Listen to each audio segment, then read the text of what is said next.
Hello, friends. This is Joseph from HoS Sound. We started HoS Sound with one intention, which is to connect people in the music industry and help artists, promoters, label owners, Spotify curators, and other people who work in the music industry to spread their message and get known by an audience who is interested in that. And as a byproduct, we hope that some of these insights that we share in these chats will help and inspire other of us. Without further ado, enjoy today's guest. Imogen is a UK-based young and talented DJ and producer. She's been a rising figure of the techno landscape over the last years, and she now holds a residency at Fabric London and a regular radio show with NTS Radio. As you will tell from the interview, she is positive and energetic, and she's been going through a slow and continuous process to get where she is now. As Imogen would put it, achievement is all about baby steps, rather than being an overnight thing. In this chat, we talk about her career and working with a good agent, and about the importance of saying thank you to people who you work with, such as the staff of the clubs, without whom the party just won't happen. We also talk about the imposter syndrome and how you might overcome it if you feel it. We discover Imogen's future ambition to create a crew of artists that she can support and can travel and play music together with her. And we discover what's her secret agenda: happiness. Hope you enjoy.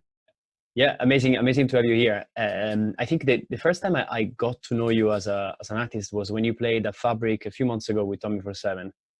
Yeah, that was a good night. Yeah, it was a great night. I think I remember we arrived with Ricardo actually when you were playing. I was like, I like this music. I like this this DJ, and he was like, it's Imogen. Yeah. And I think I must have seen you before, or your name at least on a bill on Jaded potentially. Yeah. Yeah. Yeah, when I first moved to London, Jaded was like one of the first parties that I started playing. Yeah. Yeah. It's an interesting party. Like I played there a couple of times as well. It's fun. People like it. Yeah. Like there is. I know. It's so funny though. Like you have your breakfast and you go, and it's just like, oh my god. Yeah. When you tell when you tell people who are not in London, they tend to be like, "What? Like is there a party that starts at 6 a.m. on Sunday?" No. God, I've had so many funny times there. Yeah, it is cool. Yeah, and you have this mix of people who were like some people who were like the early birds who were like they wake up and they go there to dance, and there are people who just go straight from the night before. I know. Yeah, I met some of my like best friends in London now. I met there, but we were the kind of the crew that woke up and went. We didn't like roll through. I'd done it once or twice, and by like 2 p.m. I was just done. Yeah, exactly. And then it becomes exhausting. You don't even enjoy it. Yeah, and I live so far away from there as well. It's just so long getting the train back. Yeah. It's the afternoon. It becomes like a job, basically. Yeah. And how did that come about? Like, did they? So when was the first time you played Jaded? I think it must have been now maybe 2 years ago. Coming up to 2 years ago, I went and I met, do you know James Newmarch? Oh, of course, yes. From Fall. Yeah. So I met him there, Yeah. and we just really like got on as friends, had completely the same music taste, were into all the same stuff. And then I think he was doing like he booked room 2 or something and put me on in there. Very cool. And then Ray saw me play, and then he wanted me to play, and then I did room 1, and it just kind of like went from there really. Like I had a really good relationship with Krista and Ray. Yeah. And I just really liked the party. I was going a lot, so then I just ended up playing a few times. That's perfect. And yeah, I know James well. I know Ray as well. Yeah. James is a great DJ. Like I was one of the we go back to back quite a lot. We haven't in a while now. The last one we did was at Unfold. Okay. But it really works well, us two together, I think. Yeah, we were supposed to do a back to back as well with a hardcore set. That was the idea. My God. Yeah. But now he just plays hardcore all the time, even when he says it's not hardcore. Yeah, exactly. I'm like, slow down. It escalates quite quickly sometimes. Yeah, it's too much. From our first Jaded, both of us, I think, have started playing a bit harder, but it's too much. Yeah. For me. Sometimes it gets too much. Like I get this feeling that now people are enjoying more and more like harder styles, and hardcore is totally accepted into techno. Like there's no. Yeah. I think with me, like I like quite a lot of like the old, like early 2000s, like fast, like 145 techno, but it's not hard. It's kind of just energetic and it fits at that BPM. So it makes sense for me to play at that speed, but I don't really like the kind of really hard stuff at that speed. I've noticed I used to just slow down my records loads to like 130 and they were like 145. So now it kind of fits more. But yeah, I mean, there's definitely everyone is playing a lot harder Yeah, at the moment. yeah, it seems so. Like harder and faster. Like, and Mhm. you see a lot of videos, or you see a lot of lineups where people are they just crush it with hardcore stuff that Mhm. I remember like years, like even like 2 years ago, if you think about it, like nobody would ever dare to do that into a club. I know, Techno yeah. club. Yeah, I feel like it's gone up like at least 10 BPM Yeah, in the past exactly. year. Which Like is I listened to cassettes from like 2012 especially, and it's all like so deep and melodic. I mean, both are nice. Maybe where we've just had such a bad year in England for like politics and stuff, people just need to release. have Yeah. some sort of escapism. Yeah. Everything, I feel like the world is so fast paced, everyone's just like, They wanted to like race on the dance faster, give me a floor. faster please. Yeah, and I guess like this also, it might also be cyclical. That basically there was a slower time with deeper music at some point, and then Yeah, now it's peaking into like these very hard and yeah, fast things. yeah. I mean, it definitely has to be relatable to something that's going on. I find that when I play, it depends like what mood I'm in and how I'm feeling at the moment. Kind of, I release that with the type of music that I play. Yeah.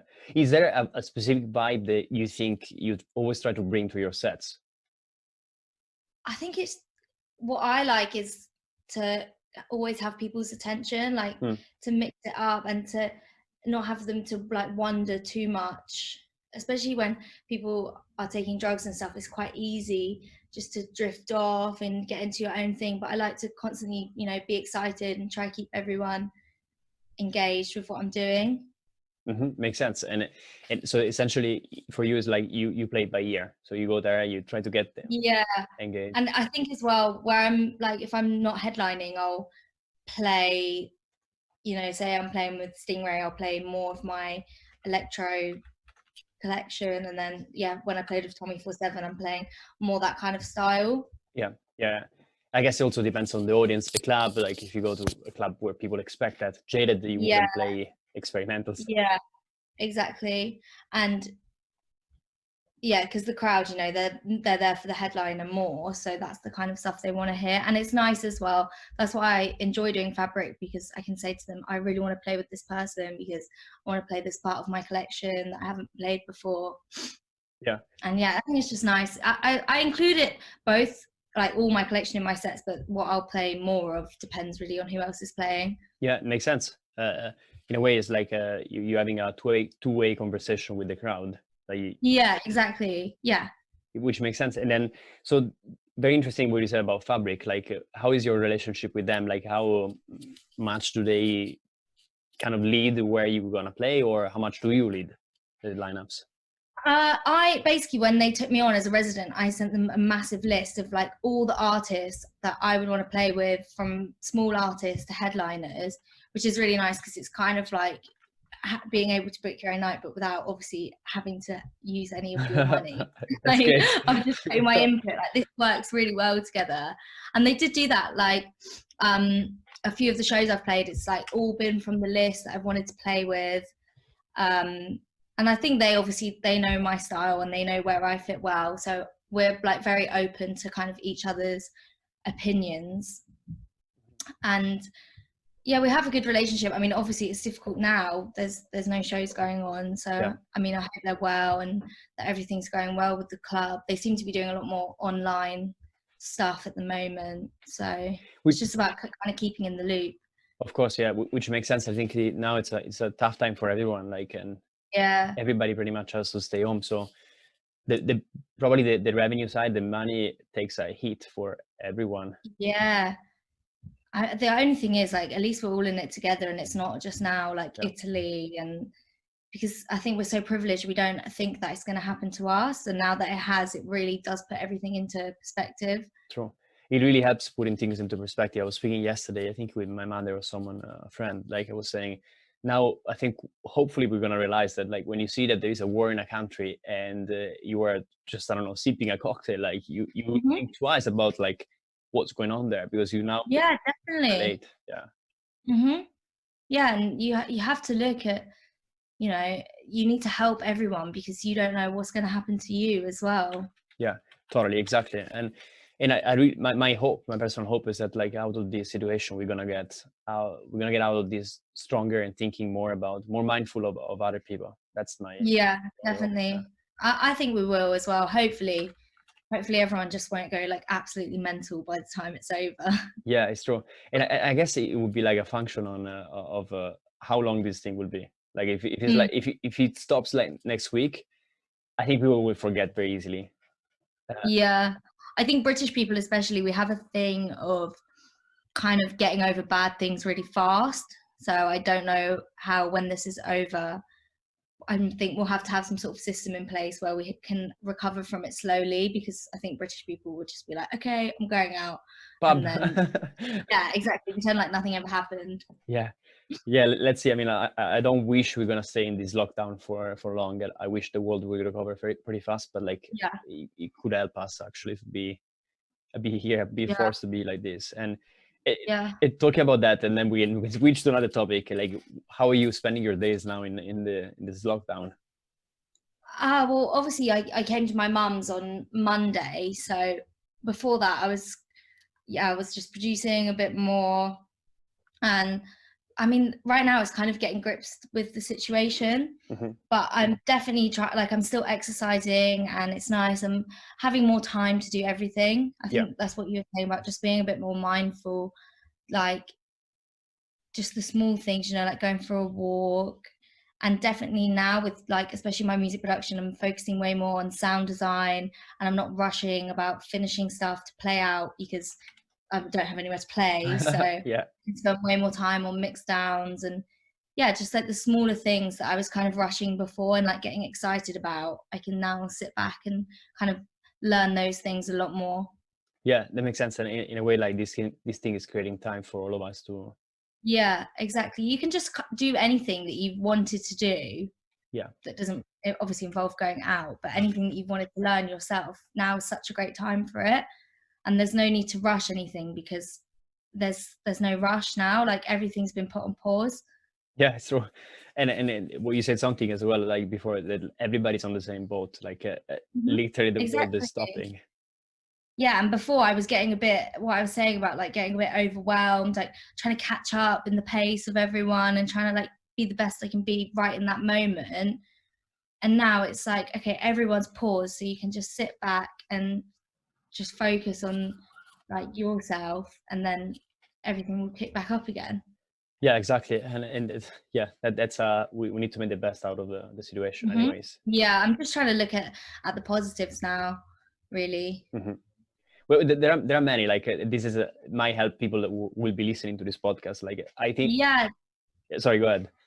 No, I was just agreeing with you. Yeah, and I think, I mean, first of all, like we are so lucky because we have the internet. We can literally call any of our loved ones in a second and have a FaceTime call. We can see them with the screen, and that's really a luck. We still have access to food with relatively no problems, and we have more time to read a book, play, practice, exercise, cook. That's a beautiful thing. Interesting times, anyways, to be alive. Yeah, definitely. And I think it's very good for climate change as well. And maybe people now, like in China, they're saying, oh, we've never seen the sky this color. And hopefully now people that don't believe in climate change will realize that, you know, when they see the sky clearer, that it is happening and it is real. And it shows how, you know, if the world is told what to do, they actually will stick to it. So if it came to a point of like a real climate emergency or a climate crisis, they could be like no flying, and people are actually not doing that anymore. I think that's good to see as well. It's such a interesting thing. Like, you know, it's almost like we were going toward the crash with the world in general. Like climate change, one of the main problems, and then it's almost like the world has put us a stop. Like we had to, all of us had to say, okay, now we stop. And you'll see you need to survive anyways. Like even if you don't have like Yeah. gonna take a plane and stuff. Yeah. Super interesting. And it's nice, like no one's focusing on the materialistic things anymore, and no one's consuming because you have no reason to, really. It's very true. That's we start putting things into perspective for our own lives, Mhm. where we're like, okay, so much bullshit that we normally buy, or Yeah, uh, definitely. and eventually now we can't, and we're still here. Yeah. We're still here, surviving. Yeah. Yes, and I remember one of the posts, a recent post you made online, I think maybe was made through Fabric, was you were talking about your new routine of like taking more time for cooking and stuff. Yeah. And you also mentioned something about imposter syndrome. Yeah. We can cut this out if you don't want to talk about it. No. Honestly, I'm happy to talk about it. That's why I posted it, because I think now I should be so honest, because I know other people feel how I feel. Yeah. And if someone that I looked up to wrote something like that, I would be like, oh, great. It's not just me. Yeah. That's amazing. So, And for people who don't know what imposter syndrome is, what can you explain? What do you think about it? kind of just feeling like you're really shit at what you do and that you don't belong in kind of what you're doing. And yeah, you're just kind of doubting yourself all the time. Yeah. And that for me makes it really hard to be productive, and just really hard to kind of do what I enjoy doing. Yeah. You feel like someone is going to find out that you're not supposed to be where you are. Yeah, or just I don't know, like I'd play a gig and someone would come on after me and I'd just think, God, I bet they thought that was shit. that would be all I was thinking about. And then that if you have that mentality, you're not enjoying what you're doing, because afterwards that's all you can think about. Of course, and thank you for sharing that publicly. I think my definition. it does. It's amazing. And how did that develop in you? Did you notice that at some point that was coming naturally? I don't know. I think where I'm quite young and where everything kind of happened quite fast, at the beginning I was really enjoying it and kind of so naive, and I didn't really mind. But then when I started to overthink things, it was kind of like, I don't know, it was kind of always there, like you do anyway. I think it's good to be critical of yourself, otherwise you won't improve. So I think I was just getting a bit overcritical, and then I just started just having these thoughts, and I think I had a bit of a creative block, and that wasn't helping because I couldn't write any music. And then I was kind of thinking, I'd listen to like musicians that have been making music for like 10 years or 20 years, and I'm like, oh God, why? I'm playing gigs with them and I'm like, why is my music not sounding that good? And it's obviously, it's just about time, and it's like you can have ideas, but really your skills, they do take years. Oh, indeed, yeah. And I guess the other component is when we compare ourselves to other people, that's the thing that fucks us up as well. Yeah. And I think the most important thing for me, which is what I've realized now, is the reason that you're where you are is because you're you as an artist. And why would you want to be like another artist? Because they're an artist for that reason. Like everyone needs to have their own art. So that's what I've realized now, is like just to do my thing. Yeah, it's amazing. Like, and so do you think like shifting the focus to doing your thing is what allows you to overcome the imposter syndrome? Yeah, I think it is. And I'm also just not being so hard on myself now, and not trying to take things like so seriously, because I was enjoying it so much, and then I started not to enjoy it, and then not to enjoy the gigs. And it's like, that's meant to be the fun part. Like, why are you doing that, And I think when you sit back and you kind of realize, and people like are having fun, they're dancing when you're playing, and people are buying your music, it's like, what are you doing wrong? You're not. Just chill out. Yeah, and reset. Yeah, definitely. So I think now especially is the time to be like, okay, this is what I'm doing. And it's very important as well, when you are working for yourself, to have like a plan of what you want to do and why you're doing it, and to kind of every now and again remind yourself of those things. And what is Imogen's plan? Oh God, now it's all out the door, isn't it? I think for me it's kind of just like, the main thing is to be happy, and to be able to just do my way of things and not get caught up with like what everyone else is doing. Yeah. And it's very hard when you see everyone on social media and everyone's just like having the best time ever, when I know for a fact whenever I speak to someone they're really not. Yeah. So I think to be honest and just to enjoy myself now, especially, that's the main thing. And eventually if I got to a point where I could have my own like collective of artists that could come with me, that I support, and I could have the chance to bring people through, that would be nice. Totally. And what you're saying resonates a lot with me. And I think it's a huge problem in social media now in that respect, because we look at our life and maybe we're sitting in a room for like 10 hours doing music that maybe nobody will listen for whatever reason. We don't release it, we don't put it out. It doesn't sound good. Then we look at social media, we see that people are playing like to 10,000 people.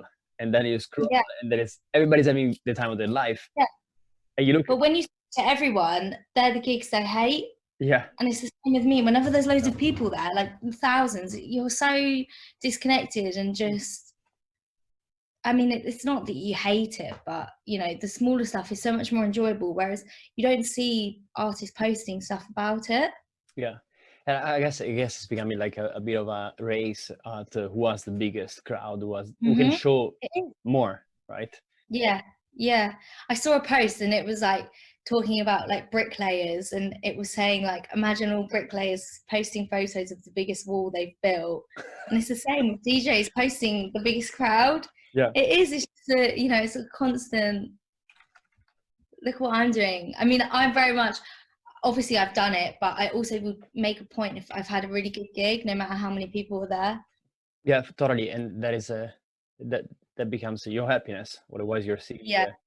You're never gonna. And now especially there's you can't play, like artists can't play these Instagram games anymore because there's nothing to post. There's no way you can say you've been, you can't pretend to be the person like playing the algorithms because it's not there. So hopefully after this, the scene will be a lot more real.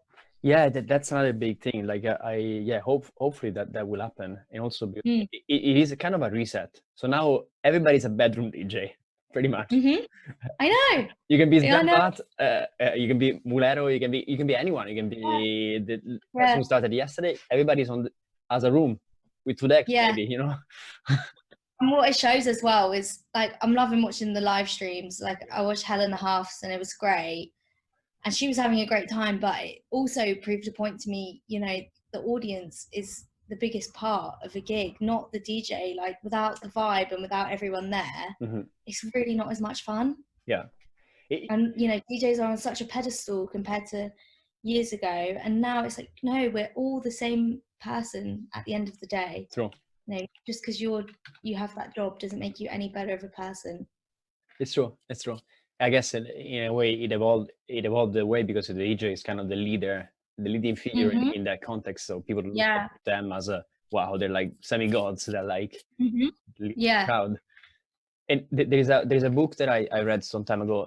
I think you might like it, called The War of Art by Stephen Pressfield. And the author makes he talks about difference between territory and hierarchy.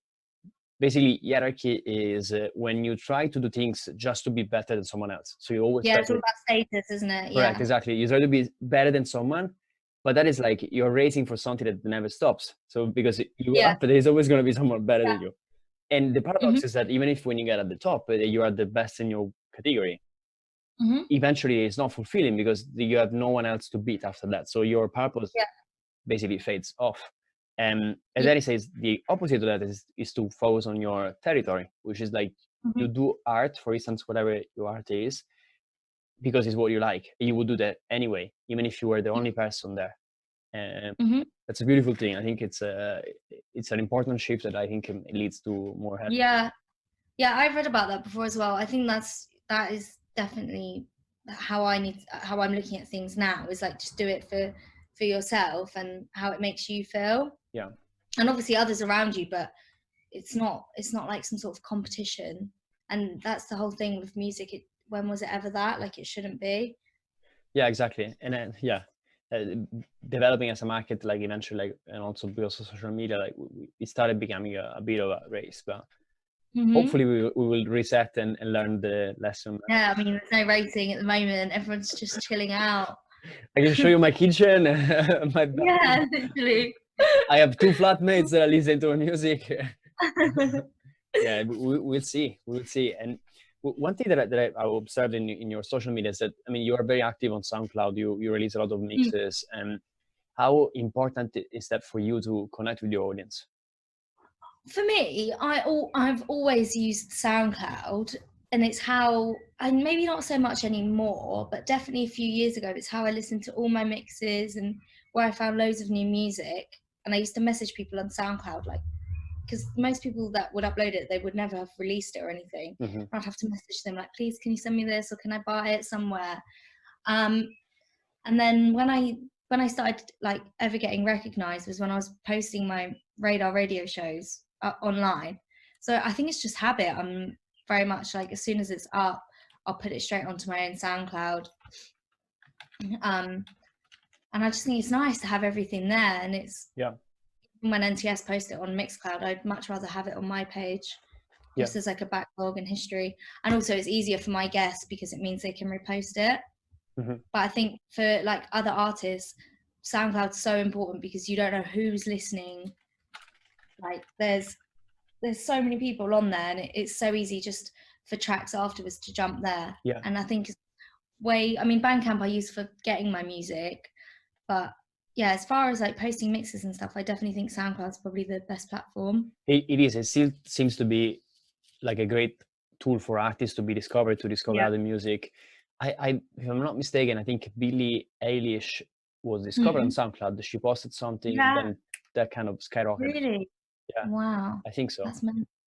And I was discussing with someone yesterday about what is the best way for someone to release music. And yes, might be a label, creating a label that kind of becomes your platform. You release on Bandcamp, you work with a distributor. But SoundCloud, it's, you know, you can just release music on SoundCloud, and that's sufficient at the start, I think. And with SoundCloud, I think you have more, I don't know, maybe you'd see a track and before even looking at the artist or their page, you would have just heard it and been like, this is amazing. Whereas with Bandcamp, it's like you have to go onto their whole discography and you can see the artwork, and it's kind of a visual thing as well. Whereas with SoundCloud, sometimes I'll just be running and then a track will come on and I'm like, what is that? Yeah. And then you check it out and they've got like 3 followers. Well, yeah, and it makes it even more amazing because you're like, wow, I just discovered someone that nobody else, almost no one else. I know, and I get so excited, and then I message them like, oh, yeah, please send it to me.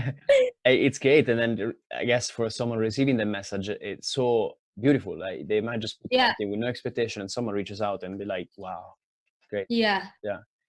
And I found Spotify lately, for me, it's a different game in a way because you need to have a distributor, a list, or a label to release the music. But the algorithm of Spotify has been great for me to make me discover loads of new music, loads of new artists. It works really well. I only really use Spotify just for like chilling out music. I don't really listen to any like dance music on there, mainly because I've kind of bought all the dance music that I want. But it's definitely good.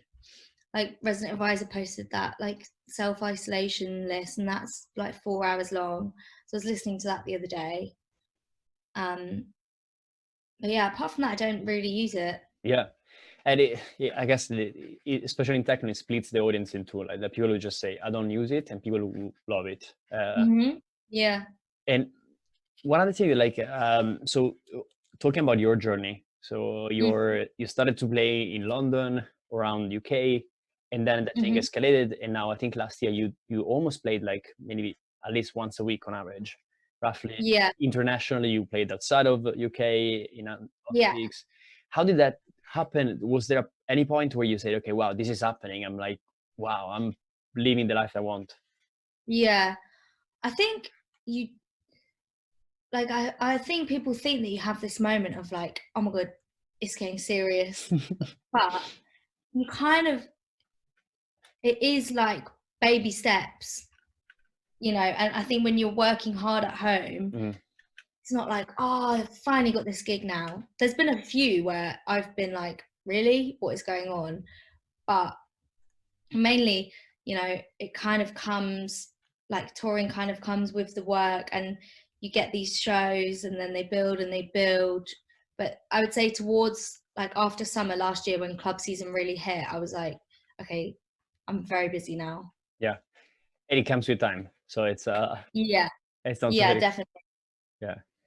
But I think my first gig out of the UK was, yeah, it was at Berkheim. Yeah, So that was one where I was a bit like, oh, that's great. Not a so bad, yeah, not a bad place to start. yeah. Yeah. After that, I was just like, bring it on. Yeah, and that's great. I mean, it's that's another thing that I think it might be interesting for a lot of people in the audience. Is like things don't happen overnight. Like there's work No, comes and things will happen eventually. yeah, yeah, and as well, when you get a gig, it's usually like months before it actually happens. So by the time it comes round, it's like you've already done it because it's been sat in your calendar for like months. Yeah, you prepare mentally as well for that. Yeah, definitely, definitely. Yeah. But this month was meant to be my month of like, you know, 2, 3 every weekend, like super busy, and I was really looking forward to it. But yeah, no, that's not happening. Not for a while, but That I don't know how many shows I could hack doing, Mhm. you know, because it is so exhausting, and I think to try and like be the best you possibly can be on Yeah. low energy is really difficult. Yeah. There's a lot of follow-up questions that I would love to ask, but let me start with Yeah. one on the on this health that you mentioned. Like basically, so when you start getting a lot of gigs and it's like multiple times a week, where is the limit for you or in general? I think what the problem is when you get booked, you don't realize how, like, you're like, oh, it's only another one, oh, it's only another one, and then say you do like, I don't know, 5 shows in a month. Mm-hmm. It's by the end of it, it's just like, God, it is a lot, you know. And if they're like not the best gigs, or you know, it wasn't very busy, or you weren't connecting with the audience, it can really take its toll on you mentally. Yeah. To be, yeah, just to be a bit draining and to leave it exhausted, and you have this feeling of like, God, why am I doing this? Mm. But when you have a good gig and it goes really well, you just get the energy, and you know, you're not tired because last night was really good, so you're ready for tonight. Mm-hmm. And it really just depends on how the gig is and how you are. But I always try, like in the week, you know, I'm not one of these people that is awake all night producing. Like I very much will have it like I'll get up in the morning and work. Yeah. And kind of just get my life back to normal. Yeah. Because really, I would probably be going out if I wasn't gigging at the same sort of hours. Yeah. So you have to just carry on your week as normal. Yeah. And what is your normal week? Like, do you do other stuff? You do sports? Yeah, I exercise quite a lot. I just go to the gym. I don't really do any like classes or anything. And then yeah, I'll just produce like throughout the day. Yeah. And then just chill out in the week and kind of reset. And yeah, get ready for the weekend. Obviously spend time like buying music for shows and like doing podcasts and more music podcasts, not stuff like this. Mm-hmm. Yeah, just kind of doing what like every normal producer is doing in the week, really. Yeah. Was there any point in time where you had to say to a friend, a person you love, like, oh, sorry, we just can't meet because I need to work on my music? Yeah, and especially now at the weekends where I'm away, all my friends work in the week, so it's quite difficult for me to kind of see anyone, because they're obviously saving themselves for the weekend, and I'm like, please, someone just meet me for breakfast. That's why I think maybe London's not really the place for me, because it's very 9 to 5, Monday to Friday. Mm-hmm. But yeah, and as well in London, it's like, you know, you're going to travel like 40 minutes to see your friend when you could carry on working sometimes. And in winter, you don't really go out as much. So definitely recently, I've been staying in a lot more and not really seeing as many people. Yeah. And again, it's also a matter of time. Like sometimes you need to prepare for a gig, you need to work on your music. Mm-hmm. And, yeah, and then the week goes so fast. Yeah. And they have a lot. Goes so Yeah, the weeks go so fast, and then your friends have a life as well, so they have all the. Yeah, and it's understandable. I have like a good balance with some of my friends where they know and I know, so Yeah. I'll see them like a couple times a week. But yeah, I definitely, and then when you have a weekend off, you don't want to go out. That's the last thing you want to do. Yeah, exactly. And do you manage to get them to follow you when you were abroad to play? Yeah, well, my partner, he comes with me quite a lot Okay, to my shows, and my mum's come to a couple. that's cool. Yeah, and my friends, they came like when we did Berkheim a couple of years ago. Yeah. About 12 of my friends came, Amazing. and I was like, wow, this is amazing. Like, this is going to happen all the time. Yeah. And then by like my third show, I was just on my own with the teacher. That seems to be, I mean, yeah, they have a life, you know. Yeah, I know. Yeah, it'd probably be really bad for my health if I had about 12 of my friends come with me to all my shows. Exactly, yeah. But no, my friend came with me when I played Heron Sauna. But I was playing at 7 in the morning, and they were like, oh, I really want to go out now at 2, or at 1 maybe, when we were going to bed. And I was like, we can't go there now because it means I have 5 hours there before I play. So Yeah. sometimes it's quite difficult when your friend comes with you because they have to be on the same level as you. Yeah, exactly. And in his case, yeah, I was supposed to play in Berlin tonight, and Yeah. one of my best friends from Italy, he was supposed to come with me. So I was super happy to meet him. We said, okay, let's go there on Friday. We're going to have breakfast together. And he was like, yeah, but we're going to go out on Friday night. And I was like, no, I need to play on Saturday. No, exactly.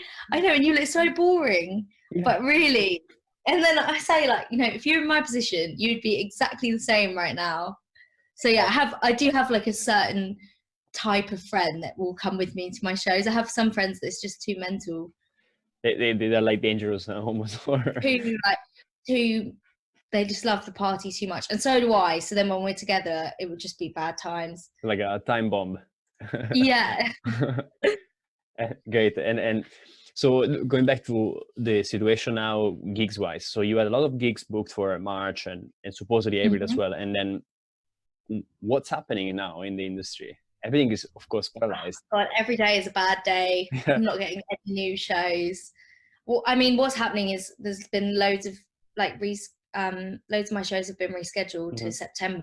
Yeah. So I think now, next autumn, as sad as it is going to be really busy. And I don't know, I think what's happening now is obviously all April festivals are done, Glastonbury's done. I think now all the festivals in May are kind of deciding to cancel or postpone. But lots, like I was doing the Time Walk pre-party, that got cancelled, and it's been cancelled to 2021. Wow. And so Ender Festival in Utrecht is off because the Netherlands has banned all gatherings of more than 3 people, is it, till June? Yeah, I think so, yeah.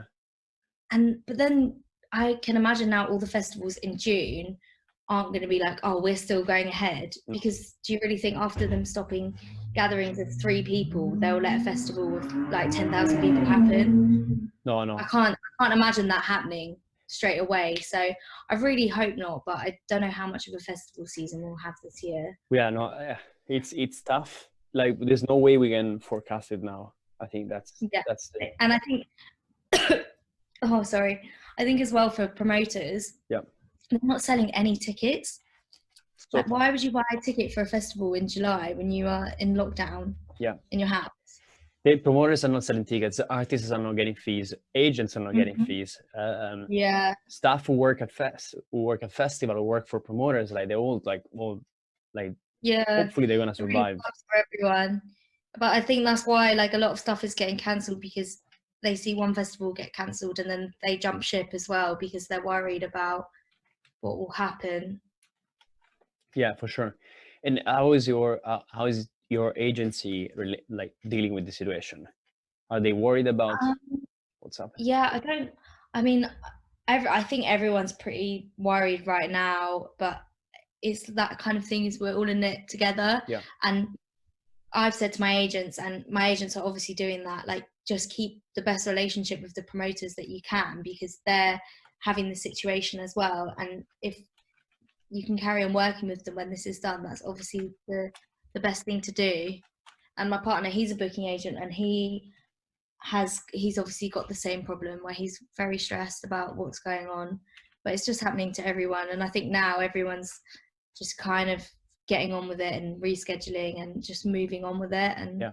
just using this next month as a write-off, really. Yeah, it's a write-off. Hopefully that we're gonna be able to weather the storm, all of us. Mhm. And also, like, just now that we are discussing about that, I'm thinking that because of the gigs are getting rescheduled, the gigs that were already planned, like there's even less space for other artists to get booked, because everything gets, if you were not Yeah. booked now, essentially everything is gonna get, you're gonna get Yeah. booked, I don't know, maybe 2021, maybe. I know, that's what I'm wondering about, especially being like up and coming and quite a smaller artist. Yeah.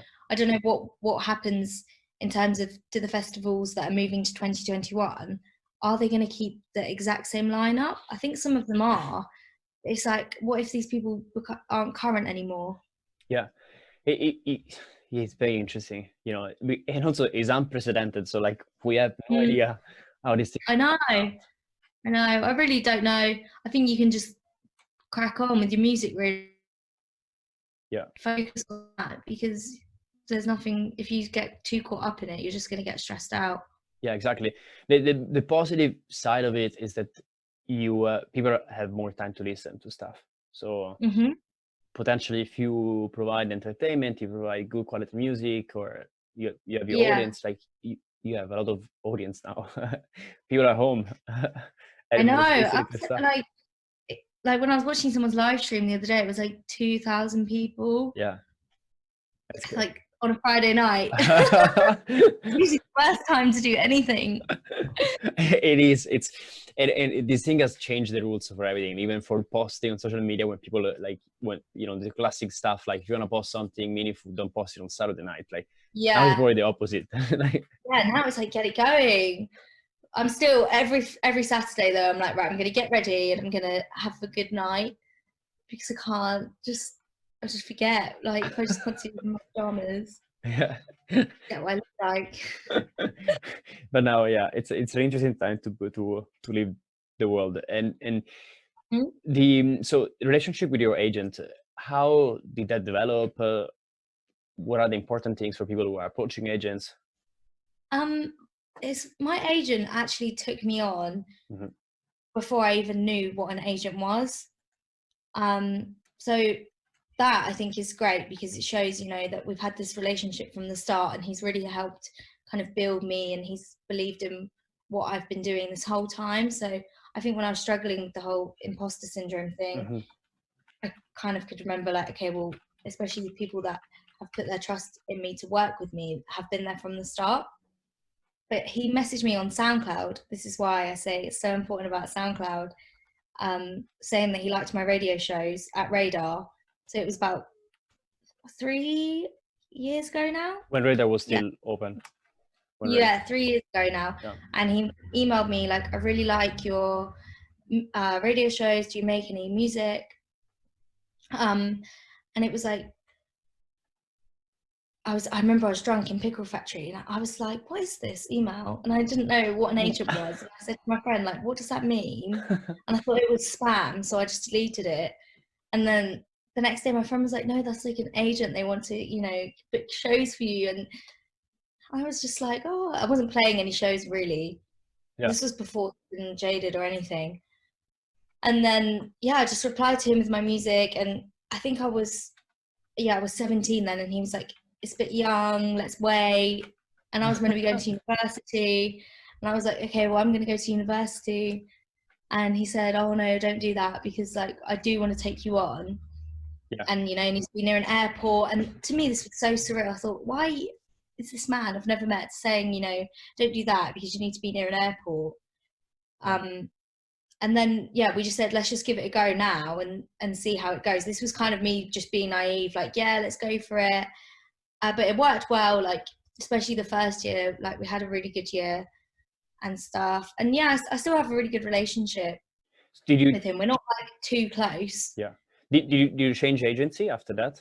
No, I've been with the same guy at Paramount the whole time. Yeah. I work with two of the guys there though, James and Rich now. They're both really good.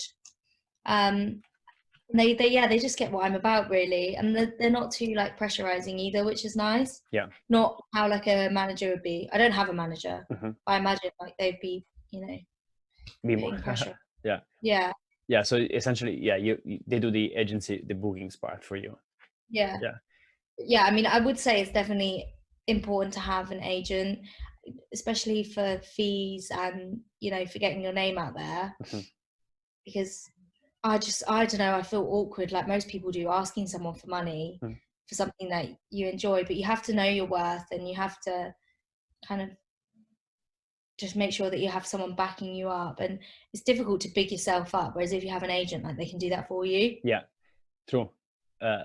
More than a manager. I think I wouldn't want a manager to kind of inflict on my creativity or something, or just be too involved, Yeah, that makes sense. especially when you're not feeling up to it. Yeah, I guess a manager should be very, very aligned with your vision. Yeah, but I know some amazing managers though, and they do a great job. I think it's just having someone at the right time who is the right person. Yeah. Whereas with an agent, it's not as close.